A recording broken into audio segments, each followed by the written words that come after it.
Hello everyone, আসসালামু আলাইকুম। আমি তৈরি করছি চিকেন খাস্তা। এর জন্য আমি প্রথমে নিয়ে নিব ময়দা, লবণ, তেল। তারপর ময়দাগুলোকে ভালো করে মিশিয়ে নিব। মেশানো হয়ে গেলে এখানে একটু একটু পানি দিয়ে আমি একটা রেগুলার ডো তৈরি করে নেব।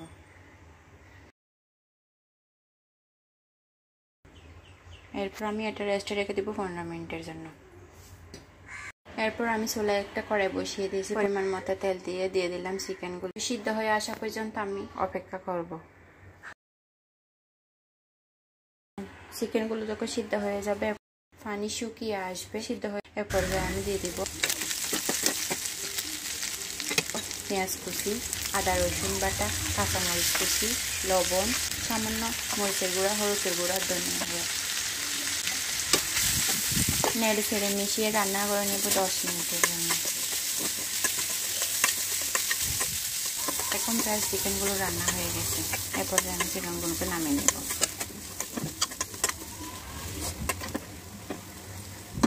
এবার আমি একটা বাটিতে ময়দা নিয়ে নেব 2 টেবিল চামচ এবং একটু পানি দিয়ে আটালো একটা ডো করে নেব। এরপর আমি যে ডোটা রেস্টে রেখেছিলাম সেখান থেকে একটু ডো নিয়ে একটু বড় সাইজের রুটি বেলে নেব। আমার রুটি বেলা শেষ। এখন আমি যে রুটির মাছ বরাবর পরিমাণ মতো ফুট দিয়ে দিব। এরপর গাম দিয়ে দুই দিকে 2টা বাঁশ দিয়ে দেব।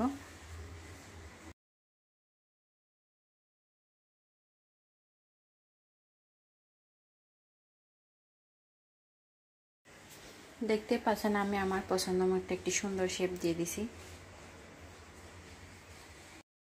তৈরি হয়ে গেল চারকোনার একটি খাস্তা। এবার তেলে ভেজে নেওয়ার পালা।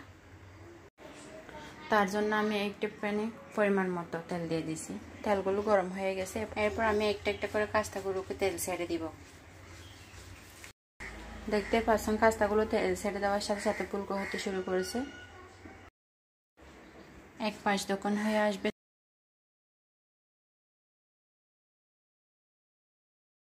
খাস্তাগুলো যখন এক পাশ হয়ে তখন আমি এগুলোকে উল্টিয়ে দিব।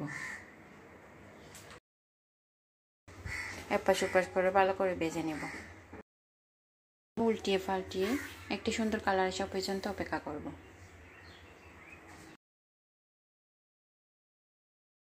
এখন খাস্তাগুলোতে সুন্দর একটি কালার চলে এসেছে। এরপর যে আমি এগুলোকে তেল জড়িয়ে উঠিয়ে নেব। দেখতেই পাচ্ছেন আমার নাস্তাগুলো অনেক সুন্দর হয়েছে, এতেও তেমন সুস্বাদু হয়েছে। রেসিপি ভালো লাগলে লাইক, কমেন্ট, শেয়ার করতে ভুলবেন না। আজকের মতো এখানে বিদায় নিচ্ছি। আল্লাহ হাফেজ।